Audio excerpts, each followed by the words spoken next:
ശാസ്ത്രീയ ഉപനിഷത്ത് പഠനം ക്ലാസ് 70. നമ്മൾ 39ാമത്തെ ഉപനിഷത്തായിട്ട് നാരായണാഥർവ ശിരോപനിഷത്താണ് നോക്കുന്നത്. അതിൻ്റെ രണ്ടാം ഭാഗമാണ് ഓംകാരവും അഷ്ടാക്ഷര മന്ത്രം. നമ്മൾ കഴിഞ്ഞതിൽ കണ്ടത് പ്രപഞ്ചം ഏതിൽ നിന്നുണ്ടായോ അതിനെ നാരായണൻ എന്നതിൽ നിന്നാണ് എല്ലാം ഉണ്ടായത് എന്ന് പറയുന്നത് നമ്മൾ കണ്ടു. ഇനി അത് ഉണ്ടാകുന്ന പ്രക്രിയയെ ചില മന്ത്രങ്ങളുമായിട്ട് ബന്ധിപ്പിച്ചുകൊണ്ട്, ചില അക്ഷരങ്ങളുമെല്ലാമായിട്ട് ബന്ധിപ്പിച്ചുകൊണ്ട് ചുരുക്കി ഒന്ന് വിവരിച്ച് തരികയാണ് ഇവിടെ ചെയ്യുന്നത്. അതെന്താണെന്ന് നമുക്ക് നോക്കാം. ആദ്യം നമുക്ക് ഒരു മന്ത്രം നോക്കാം. ഓമിത്യഗ്രേ വ്യഹരേത് നമ ഇതി പശ്ചാത് നാരായണായേത്യുപരിഷ്ടാത് ഓമിത്യേകാക്ഷരം നമ ഇതി ദ്വേ അക്ഷരേ നാരായണായേതി പഞ്ചാക്ഷരാണി ഏതദ്വൈ നാരായണസ്യാഷ്ടാക്ഷരം പദമത്യേതി അനപബ്രുവ സർവമായുരേതി വിന്ദതേ പ്രാജാപത്യം രായസ്പോഷം ഗൗപത്യം തതോ അമൃത്യ അശ്നുതേ തതോ അമൃത്വമശ്നുത ഇതി ഏതത് സാമവേദശിരോധീതേ. ആദ്യം ഓം എന്ന് പിന്നെ നമ എന്നും ജപിക്കുക. ഓംകാരത്തിൽ ഒരക്ഷരവും നമയിൽ രണ്ടക്ഷരവുമുണ്ട്. നാരായണായേതി എന്നതിൽ 5 അക്ഷരവുമുണ്ട്. ഇതാണ് നാരായണന്റെ അഷ്ടാക്ഷരമന്ത്രം. ഇത് ജപിച്ചാൽ അകാല മരണമൊഴിയും, പൂർണ്ണായുഷ്മാനാകും, അവസാനം അമൃതത്വം പ്രാപിക്കും. ഈ മന്ത്രം സാമവേദത്തിലെ അതിപ്രധാനമായ ഒന്നാണ്. ഇത് ജനം പഠിക്കുന്നു. ഇവിടെ പ്രപഞ്ചമുണ്ടായത് ഒരു പ്രത്യേക തരത്തിൽ ചില അക്ഷരങ്ങളെല്ലാം വെച്ചുകൊണ്ട് പറഞ്ഞു തരുവാൻ ശ്രമിക്കുകയാണ്. ആദ്യം ഓം എന്ന് നമ്മൾ ജപിക്കണം, പിന്നെ നമ എന്ന് ജപിക്കണം എന്ന് പറയുകയാണ്. ഇത് ഓം എന്നതിൽ ഒരക്ഷരമുണ്ട്, നമ എന്നതിൽ 2 അക്ഷരമുണ്ട്, പിന്നെ നാരായണേതി എന്നതിൽ പറയണം, അതിൽ 5 അക്ഷരവും ഉണ്ട്.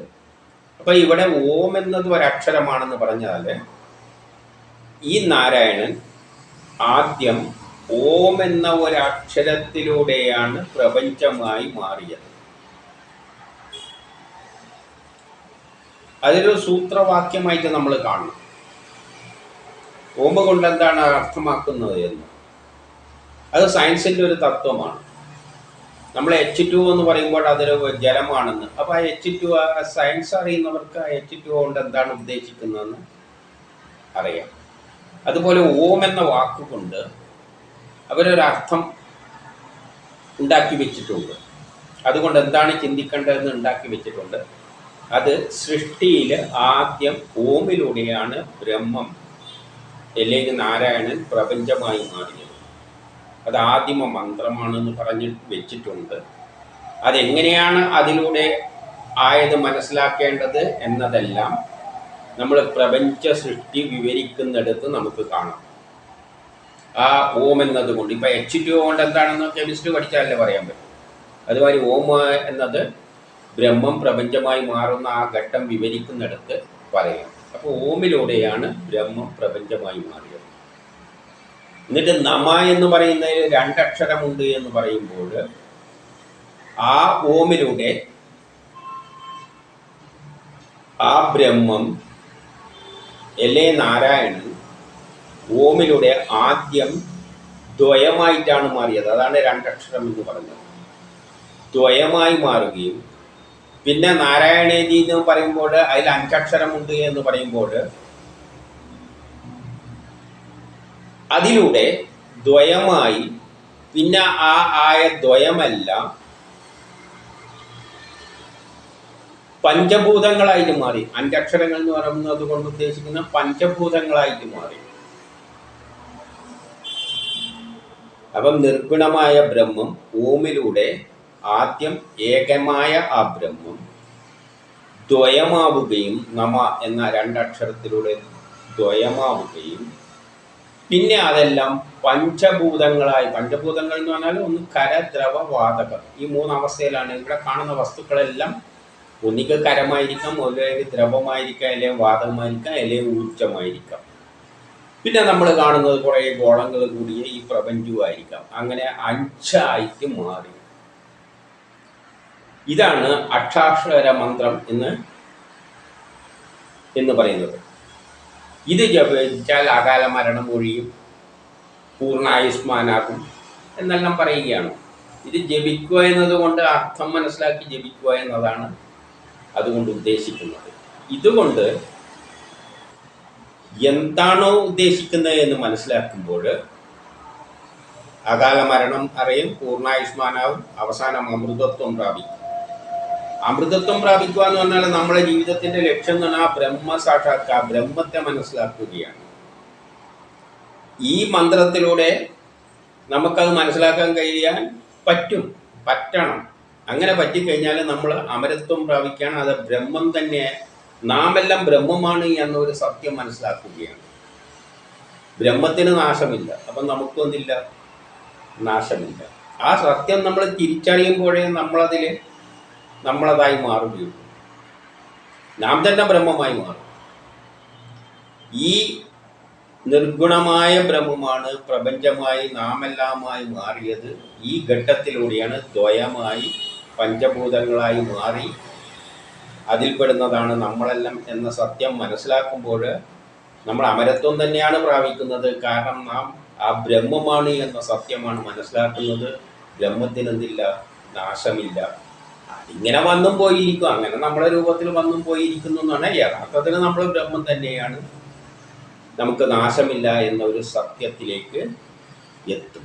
ഈ മന്ത്രം സാമവേദത്തിലെ അതിപ്രധാനമായ ഒന്നാണ്. അപ്പം സാമവേദം സാമവേദം പറഞ്ഞു. ഇത് ജനം പഠിക്കുന്നു.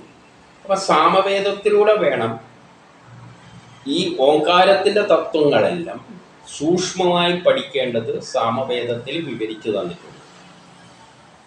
എങ്ങനെയാണ് ബ്രഹ്മം ഓങ്കാരത്തിലൂടെ ദ്വയമായി പഞ്ചഭൂതങ്ങളായി മാറിയത് എന്നുള്ള ഓം നമോ നാരായണായ. അപ്പോൾ ഇതെല്ലാം, ഈ തത്വങ്ങളെല്ലാം നമുക്ക് മനസ്സിലായി കഴിഞ്ഞു കഴിഞ്ഞാൽ അത് മനസ്സിലാക്കാനുള്ള വഴികൾ എവിടെയുണ്ട്? സാമവേദത്തിലുണ്ട്. അതായത് സൃഷ്ടിക്രമം മുഴുവൻ സാമവേദത്തിലെല്ലാം വിവരിച്ചു തന്നിട്ടുണ്ട്. അത് മനസ്സിലാക്കി കഴിഞ്ഞാൽ നമ്മൾ പൂർണ്ണായുഷ്മാനാകും, അമൃതത്വം പ്രാപിക്കും. അതായത് നമ്മൾ ബ്രഹ്മമാണെന്നുള്ള സത്യം തിരിച്ചറിയും. അതിലൂടെ നമുക്ക് നാശമില്ല എന്ന സത്യവും തിരിച്ചറിയും. ഇനി അടുത്തയിൽ പ്രത്യഗാനന്ദം ബ്രഹ്മപുരുഷം പ്രണവസ്വരൂപം അകാര ഉകാരോ മകാര ഇതി താനേകധാ സമഭവന്തദേ തദോമിതി യമുക്ത്വാ മുച്യതേ യോഗി ജന്മസംസാരബന്ധനാത്.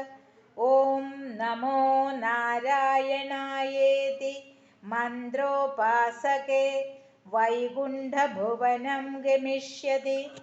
തദിദം പുണ്ഡരീകം വിജ്ഞാനഘനം തസ്മാത് ദിബ്ദാഭമാത്രം ബ്രഹ്മണ്യോ ദേവകീപുത്രോ ബ്രഹ്മണ്യോ മധുസൂദനോ ബ്രഹ്മണ്യ പുണ്ഡരീകാക്ഷോ ബ്രഹ്മണ്യോ വിഷ്ണുരച്യുത ഇതി സർവഭൂതസ്ഥമേകം വൈ നാരായണം കാരണപൂരുഷമകാരണം പരബ്രഹ്മ. ഓം ഏതദഥർവശിരോയോധീതേ. ഓങ്കാരത്തിൽ ആ, ഉ, മ എന്നീ മൂന്നക്ഷരങ്ങളുണ്ട്. അത് ആനന്ദരൂപവും ബ്രഹ്മപുരുഷരൂപവും പ്രണവസ്വരൂപവുമാണ്. ഇത് ജപിക്കുന്ന യോഗികൾ സംസാര ബന്ധമകന്ന് ജനന മരണത്തെ മറികടന്ന് മുക്തി നേടുന്നു. ഓം നമോ നാരായണായ ജപിക്കുന്നവൻ വൈകുണ്ഠലോകം പോകും. ഈ ഹൃദയകമലം വിജ്ഞാനരൂപമാണ്. ഇതിൽ നിന്നും വിദ്യുത് പ്രവാഹമുണ്ടാകും. അതിനെയാണ് ദേവകീപുത്രനെന്നും മധുസൂദനനെന്നും പുണ്ഡരീകാക്ഷനെന്നും വിഷ്ണുവെന്നും അച്യുതനെന്നും പറയുന്നത്. സകല ജീവികളിലും നാരായണൻ വസിക്കുന്നു. എല്ലാറ്റിൻ്റെയും കാരണരൂപമാണത്. പക്ഷേ അത് കാരണരഹിതനുമാണ്. ഇദ്ദേഹം തന്നെ പരബ്രഹ്മം. അഥർവവേദ തത്വമായ ഇത് ജ്ഞാനികൾ പഠിക്കുന്നു.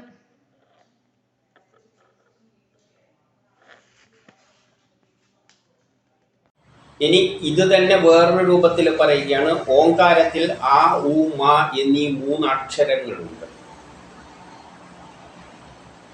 അപ്പം ബ്രഹ്മം പ്രപഞ്ചമായി മാറുന്നത് 3 രൂപത്തിലൂടെയാണ്, 3 ഘട്ടത്തിലൂടെയാണ്. ആ 3 ഘട്ടങ്ങളെയാണ് ആ, ഉ, മ എന്നതുകൊണ്ട് ഉദ്ദേശിക്കുന്നത്. ഉദാഹരണം H2O എന്ന് പറയുന്നതിൽ 2 ഹൈഡ്രജനും 1 ഓക്സിജനും ഉണ്ട് എന്ന് പറയുന്നത് പോലെ ഓംകാരത്തിൽ 3 അക്ഷരങ്ങളെ സങ്കല്പിച്ചിട്ട് ആ, ഉ, മ, അതിലൂടെയാണ് പ്രപഞ്ചം, നിർഗുണമായ ബ്രഹ്മം പ്രപഞ്ചമായി മാറിയ കാര്യങ്ങളെല്ലാം വിസ്തരിച്ച് പറയുന്നത്. അപ്പം ആദ്യമുള്ള രൂപം ആനന്ദരൂപമാണ്, നിർഗുണമായ അവസ്ഥയാണ്. അത് ബ്രഹ്മപുരുഷ രൂപമായി മാറുന്നു, നാരായണനായിട്ട് മാറുന്നു. പിന്നെ പ്രണവ സ്വരൂപമായിട്ട് ബാക്കി എല്ലാ പ്രപഞ്ചവുമായിട്ടും മാറും. അപ്പം നിർഗുണമായ ബ്രഹ്മം അത് ആനന്ദരൂപമാണ്. അതാണ് ശാന്തമായ സ്ഥായിയായ അവസ്ഥ. അത് നാരായണനായിട്ട് മാറുന്നു, നാരായണനൂട്ടെ ഈ പ്രപഞ്ചമായി മാറുന്നു. അതെല്ലാം ആവുമ എന്നീ അക്ഷരങ്ങളിലൂടെ മനസ്സിലാക്കാൻ ശ്രമിക്കണം. ഇത് ജപിക്കുന്ന യോഗികൾ സംസാര ബന്ധം തന്നെ അകന്ന് ജനന മരണത്തെ മറികടന്ന് മുക്തി നേടുന്നു. ഈ തത്വം മനസ്സിലാക്കാൻ കഴിയുന്ന, അതായത് പ്രപഞ്ചരഹസ്യം, ബ്രഹ്മം പ്രപഞ്ചമായി മാറി നാമായിട്ട് മാറിയ കാര്യം മനസ്സിലാക്കാൻ കഴിയുന്നവന് പിന്നെ ശാസ്ത്രം അത്രയും മനസ്സിലാക്കി കഴിഞ്ഞാൽ പിന്നെ അവനെ സംബന്ധിച്ചിടത്തോളം ആരേ ഉള്ളൂ? ബ്രഹ്മം മാത്രമേ ഉള്ളൂ. ഒരു കെമിസ്ട്രി ശരിക്ക് പഠിച്ചവന്, അത് ഉൾക്കൊള്ളുന്നവന് ഈ കാണുന്നതിലെല്ലാം എന്താണുള്ളത്? ആകെ ഇലക്ട്രോണും പ്രോട്ടോണിൻ്റെ ഒരു കളിയാണ് എന്ന് മനസ്സിലാക്കാൻ പറ്റും. ശാസ്ത്രത്തെ ആ നിലയിൽ മനസ്സിലാക്കുന്ന ആൾക്കാർ. അതുമാതിരി ബ്രഹ്മമാണ് എല്ലാമായി മാറിയത് എന്നുള്ള തത്വം അത് ഓംകാരത്തിലൂടെയാണ്, 3 സ്റ്റേജിലൂടെയാണ് എന്ന് മനസ്സിലാക്കുന്നവന് എല്ലാം ബ്രഹ്മമായി കാണാൻ പറ്റും. അത്രയും ശാസ്ത്രീയമായും ബുദ്ധിപരമായി അവൻ ഉയരും. അവന് പിന്നെ മുക്തിയാണ്, പിന്നെ അവന് പുനർജന്മമൊന്നും ഇല്ല. ഓം നമോ നാരായണ ജപിക്കുന്നവൻ വൈകുണ്ഠലോകം പോകും. അതായത് ജപിക്കുക എന്ന് പറഞ്ഞ അർത്ഥം മനസ്സിലാക്കുന്നവന് യഥാർത്ഥത്തിൽ ആ വൈകുണ്ഠം തന്നെയായിട്ട് മാറും. ഈ ഹൃദയകമലം വിജ്ഞാന രൂപമാണ്. അത് ഹൃദയത്തിലാണ്. ഇതിൻ്റെ എല്ലാം കോൺസെൻട്രേഷൻ ഈ ബ്രഹ്മം നമ്മിലൂടെ, അല്ലെ നാരായണൻ നമ്മിലെല്ലാം ഉണ്ട്, നമ്മിലൂടെ ആക്ട് ചെയ്യുന്നത് ഹൃദയത്തിലൂടെയാണ്. അവിടെയാണ് ജ്ഞാനത്തിൻ്റെ കിടപ്പ്. അത് ഹൃദയത്തിൽ കിടന്നുകൊണ്ടാണ് എല്ലാ വിചാരങ്ങളും ഞാനെന്ന വികാരവും എല്ലാം ഉണ്ടാക്കുന്നത്. അത് മനസ്സിലാക്കുന്നു. ഇതിൽ നിന്നും വിദ്യുത് പ്രവാഹം ഉണ്ടാകും. ഒരു തരം വൈദ്യുതി തന്നെയാണ് നാഡികളിലൂടെ പ്രവഹിക്കുമ്പോൾ തന്നെയാണ് നമുക്കെന്തുണ്ടെങ്കിൽ ഉണ്ടാകുന്നത്? ഹൃദയത്തിൽ നിന്നുള്ള നാഡികളുടെ പ്രവാഹമാണ് വിചാരങ്ങളെല്ലാം ഉണ്ടാക്കുന്നത് എന്ന് നമ്മൾ കഴിഞ്ഞ ഉപനിഷത്തിലെല്ലാം കണ്ടു കഴിഞ്ഞു. ഹൃദയത്തിൻ്റെ ഓരോ നാഡികളിലൂടെ ചലിക്കുമ്പോഴാണ് നമ്മളുടെ പല വിചാരങ്ങൾ ഞാനാകുന്നത് എല്ലാം. അപ്പം ഈ ജ്ഞാനമെല്ലാം നമ്മൾ നേടണം.